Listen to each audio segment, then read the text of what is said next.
Good evening. Tonight is February 25th, 2017, and we're going to get started with our lesson tonight.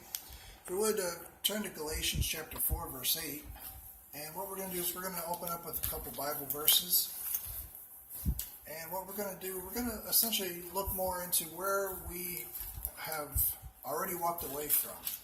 And we're going to look more so we can drop more baggage that we didn't even know that we had.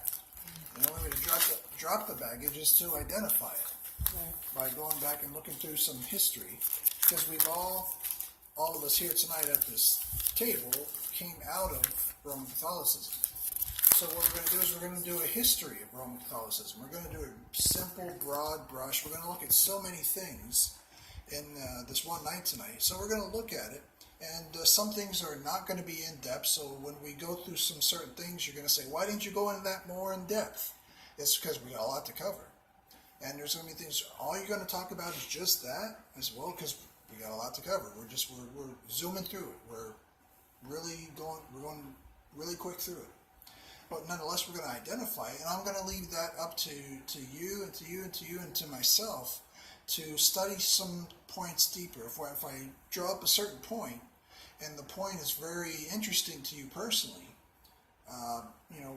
buy some books, a library or otherwise, rent them, buy them, and study the certain point. And we'll figure out what these points are as we identify them, and look and see what they are, and research them further. Study to show yourself approved further. But we're going to look at the history of Roman Catholicism. We're going to see it's not just some religion, but it's actually a cult that's actually like an empire. And it's been going on for many, it's been going on for a long time. And, as in centuries upon centuries. And it's something where the people who call themselves Catholic have something that they call faith, but it's just mystical superstition. That's all it is. And salvation for them is something that's impossible. It's a whole bunch of works, and it's hard to grasp, and they don't think they can get it because it's impossible to get through good works, or through works, religious works, good, bad, or other type of works, any kind of works. That's not what salvation is. So we'll see that this is this huge empire, and it's just built on lies. It's built on wars and bloodshed and manipulation and error and falsehood and deceit and plunders and conquests and death. And you'll see that all through here. But if we turn to Galatians chapter 4, verse 8, we'll see here Paul says, howbeit then, when you knew not God, you did service unto them which by nature are no gods. That would be Paul talking to the Galatians, but we can take something from that and see that this was once us. We did service unto them which by nature are no gods, and that would be doing service unto Roman Catholicism. That's what we once did.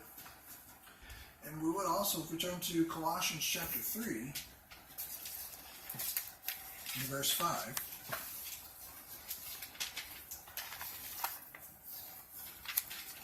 and what we're going to see here,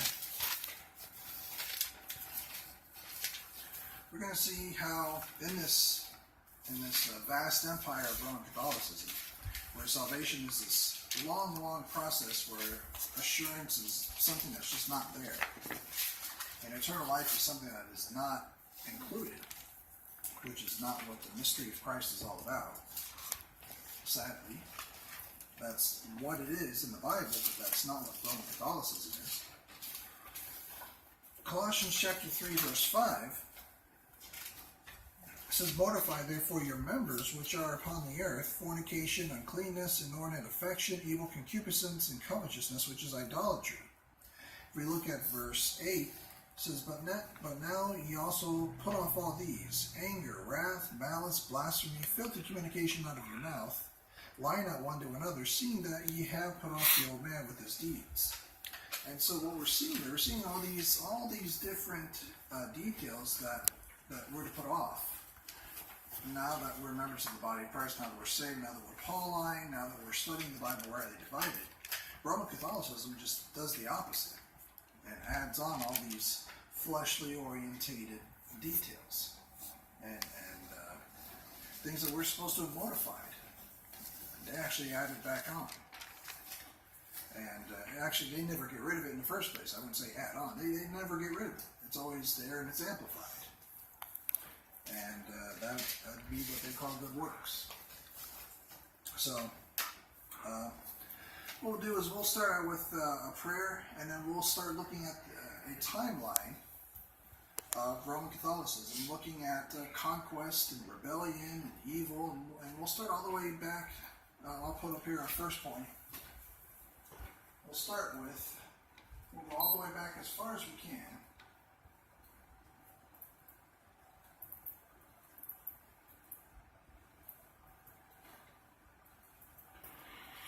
We have the fall of Lucifer, Isaiah 14:12. That's our first, in any kind of history, first point of rebellion, first point of wickedness, rebellion, the fall of Lucifer. We'll start here. We're going to just work our way up to as close as we can get it to today's date. If we need to go further, we'll go further. But we'll open up in prayer and we'll get started all the way with the wickedness all the way in the beginning. This is not necessarily where Roman Catholicism starts, but this is where rebellion starts. And we're going to look at there and keep going through.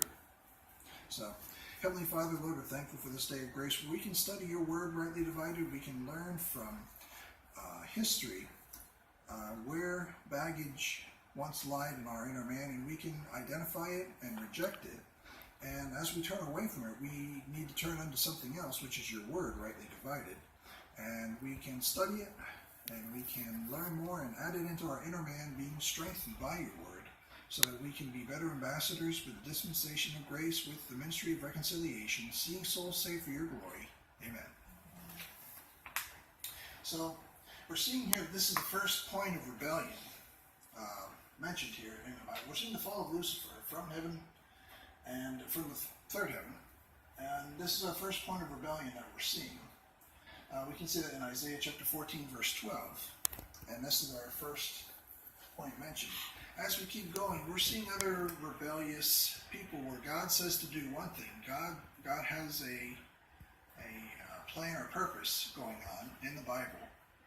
And people just keep rejecting it. People just keep saying, I'm not going to do what you say. I'm going to do what I want. I'm going to do counter to what you say. And so the next person that we'll bring up, we'll call Cain in Genesis 4. Again, we're still not getting into Roman Catholicism yet. We're just mentioning here's some rebellion kicking in. And then we get to something we covered a couple weeks ago.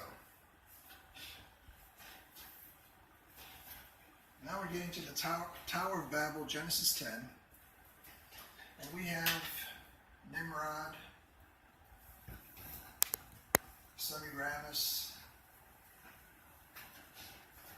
Tower of Babel, Tammuz. Now the only thing in Genesis 10 is Nimrod and the Tower of Babel. These people we studied, and you can see such books. I meant to also mention, you can see such people and places as this in books such as The Two Babylons, Fox's Book of Martyrs. Also, some of the points that we've mentioned on here we've studied from Encyclopedia Britannica, and more importantly, God's Word. But this is where we're seeing some of this on tonight's chart, because we're first starting out in the Bible, rightly divided. We're starting with the Bible, King James Bible. And as we keep moving up through time, we're getting further and further resources to align ourselves up with Roman Catholicism, so we can identify it and understand it. And then say, okay, this is not where we want to be. This is not where we want to go. And of course, this is not where we've been for the past. So, but as we further identify the baggage and drop it, this makes us run further into our Bibles. So here we're in Genesis 10. And then what we're going to just briefly brush on, because this is what we're doing tonight, we're seeing that in Israel's prophetic program,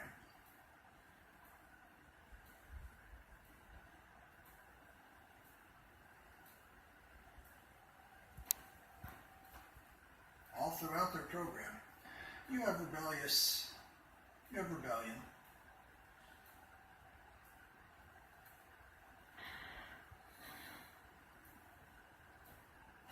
You'll have Pharaoh disobedient to God, giving instructions to where he has to send plagues. You'll have Nebuchadnezzar. You'll have Ahab and Jezebel. You'll have all these people in the book of 1 Kings, 2 Kings. You have these disobedient kings. You have people disobedient to God's law in the dispensation of law. There are people disobedient to God's grace in the dispensation of grace.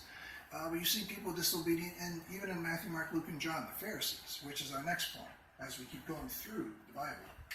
You get up to Matthew, Mark, Luke, and John. And then we have the cross.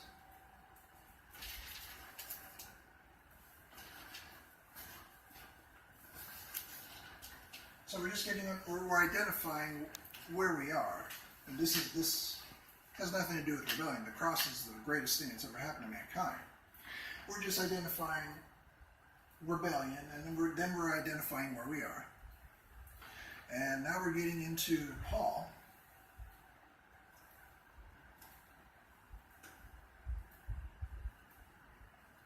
So now we're after the cross. We're in the revelation of the mystery. We're studying Jesus Christ according to the revelation of the mystery. This is this time period we're in now.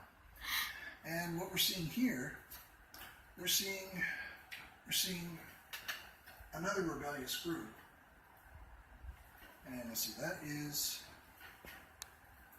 if we turn in our Bible, 2 Corinthians 2:17.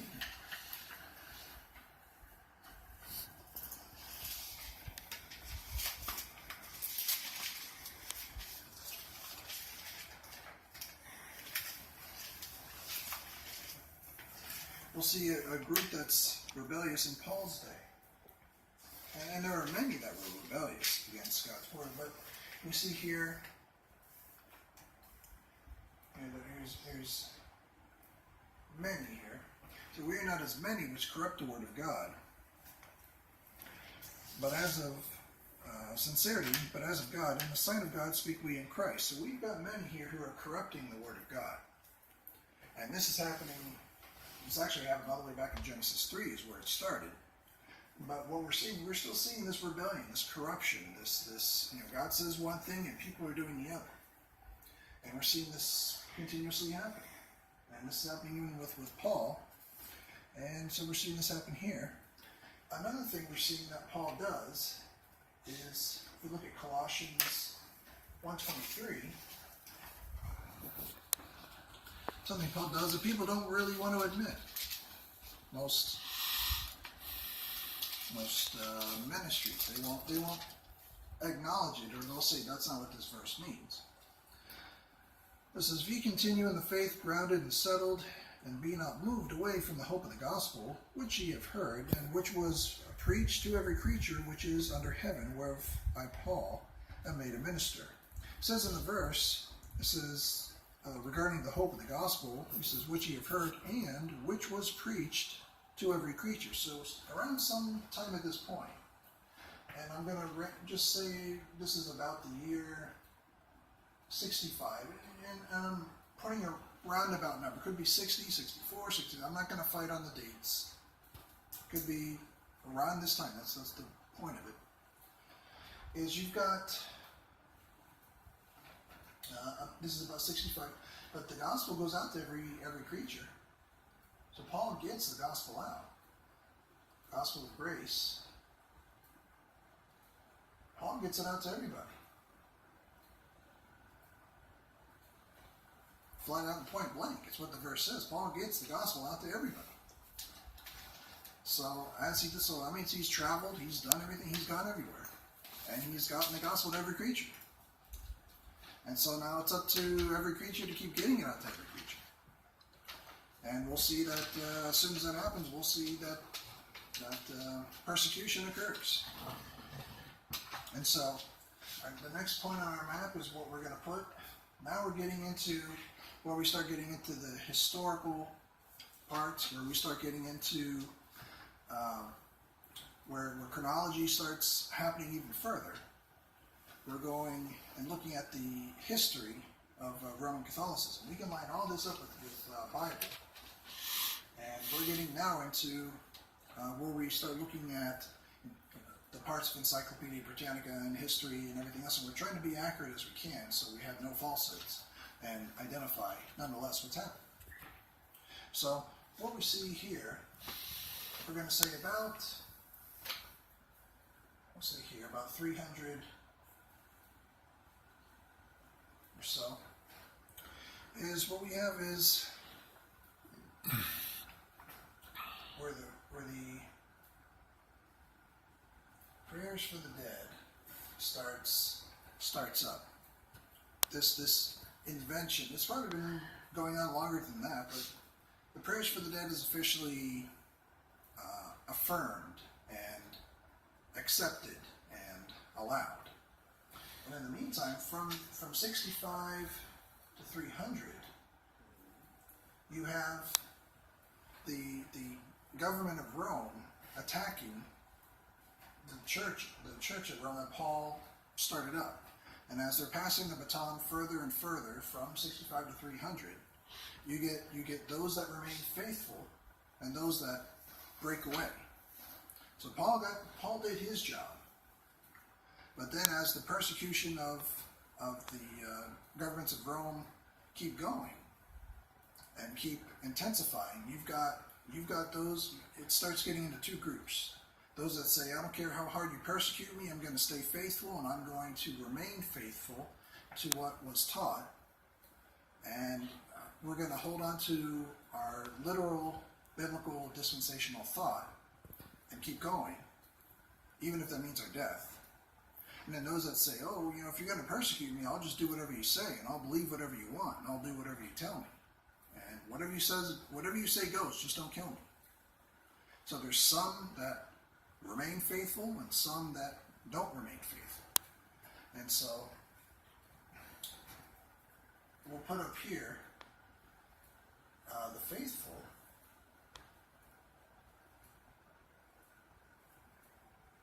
They would start following, or they would continue on with dispensational, literal, biblical thought. And you can see them following such like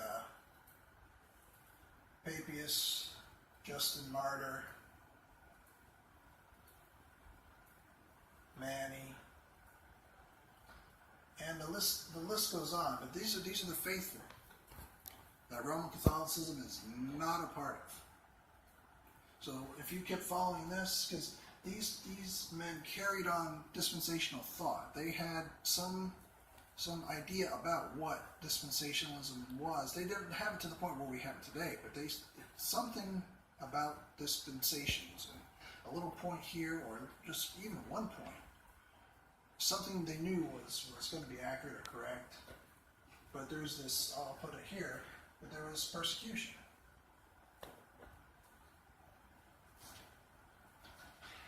And the faithful stayed faithful, and the unfaithful went here. Now you've got, I'll just put, unfaithful. So you got two stretches, unfaithful. So we have that, and then so you've got this. You got the unsaved, you got the unfaithful, and then in 313 you have Constantine.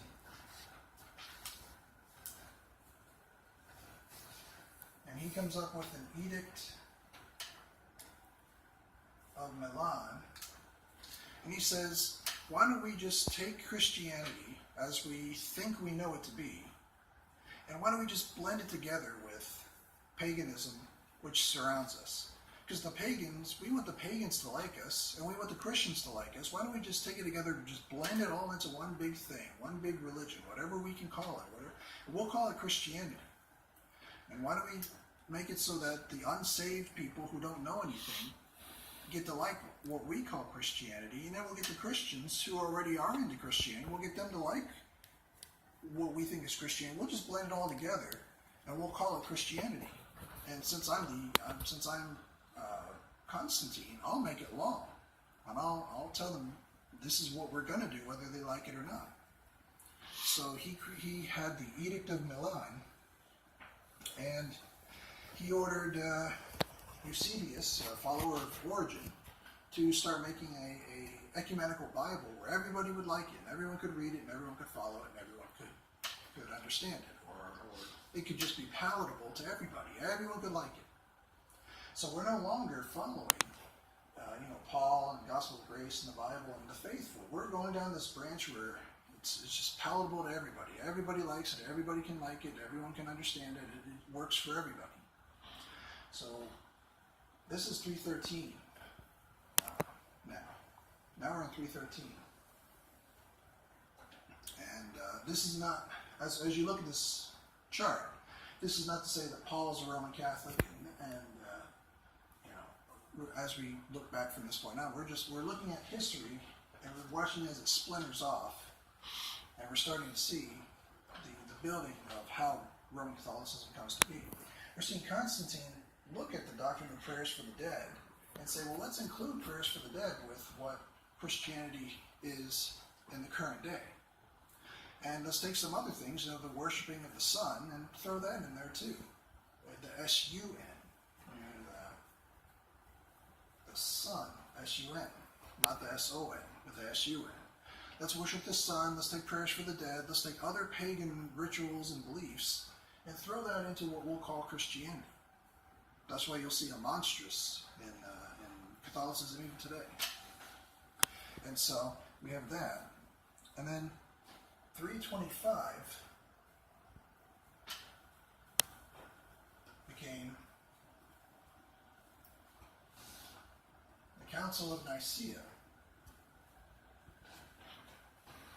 The Council of Nicaea, and again, we're going through this really quick, so if there's any points in here that bring an interest, this is why you can write it down and go further into it for yourself, because we're zooming through here. We're going through this, and bringing out these points so that you can know what these things are.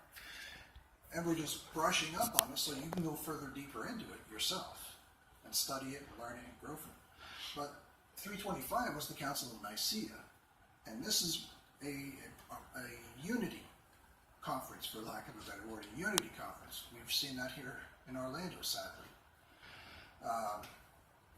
But the unity conference, Council of Nicaea, was a thing where they said that they're going to decide, well, okay, we'll worship Jesus after all, and the three are one.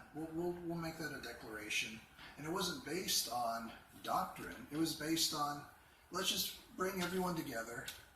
And even though because everyone's worshiping all sorts of different things now, and Constantine did declare Christianity the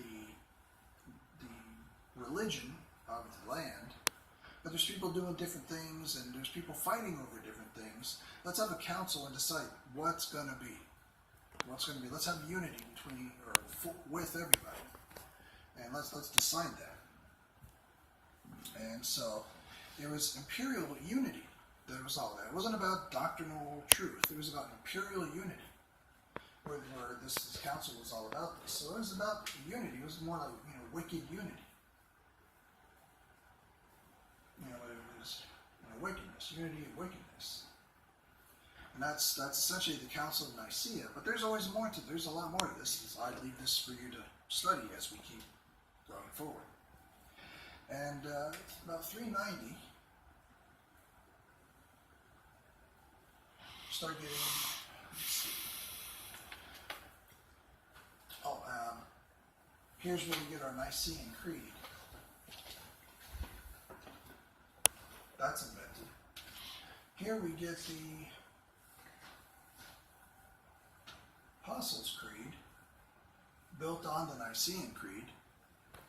This is in 390, and you can still hear this said in Roman Catholic churches today. But this is built on this because they want wicked unity based on what Constantine started in 313. And so as we keep going, to 500, this is when power keeps getting stronger and stronger, and the empire that we said earlier of Roman Catholicism rises, and so the Dark Ages begin.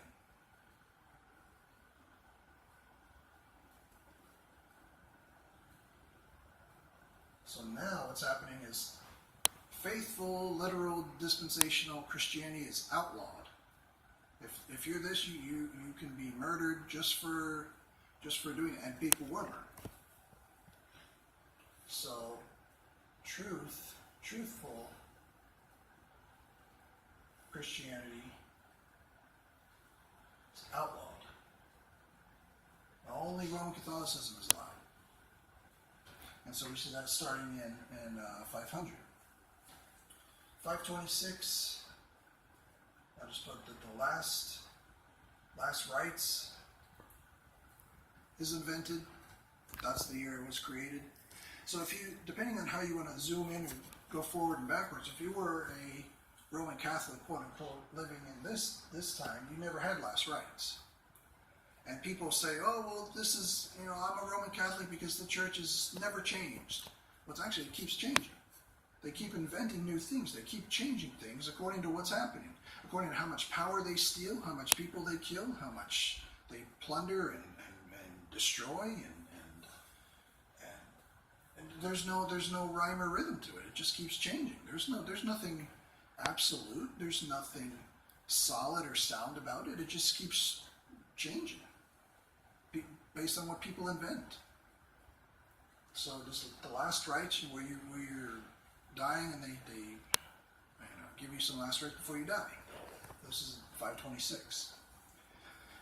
593 comes purgatory. That's invented, 593, by Pope Gregory I. And in 600, everything's got to be in Latin now. That's imposed by that Pope.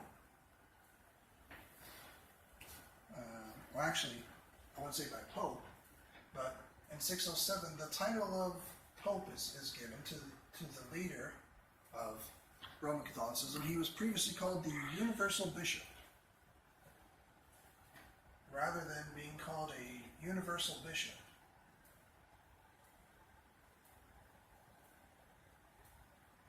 He's now called the Pope for the first time ever in the year 607.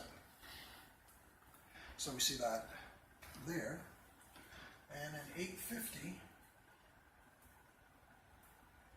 comes along the idea of holy water, which you put in a little salt and the priest pretends to bless it, which there's no such thing as a priest in the dispensation of grace. Paul will tell you that. But we're seeing things just going further and further off from the idea of anything faithful, godly, biblical, accurate, truthful. We're just going way off base. But nonetheless, this is what we're seeing. And we're seeing more power rise, more death, more murder, we're seeing this empire rise up. But not everybody's liking it. We're seeing more Roman Catholic kingdoms rise and grow. And even the Byzantine Empire is, when we look at it about 250 years later, they rise up and they get so strong that in 1054, the Byzantine emperor is so strong that they say, we'll call this Great Schism. They say, we're so strong on our own power, why are we going to listen to the Pope anymore? So they're so drunk on their own power, they're so drunk on their own high mighty horse that they're saying, well, yeah, the Pope does do what he says and does what he does, but we got our own power structure over here that we will call Roman Catholicism. And the Pope's got his that he's calling Roman Catholicism. So why do I need to listen to the Pope if I'm the emperor? And the Pope is saying, well, you need to listen to me because I'm the Pope, and the emperor's saying, well, you got to listen to me because I'm the emperor.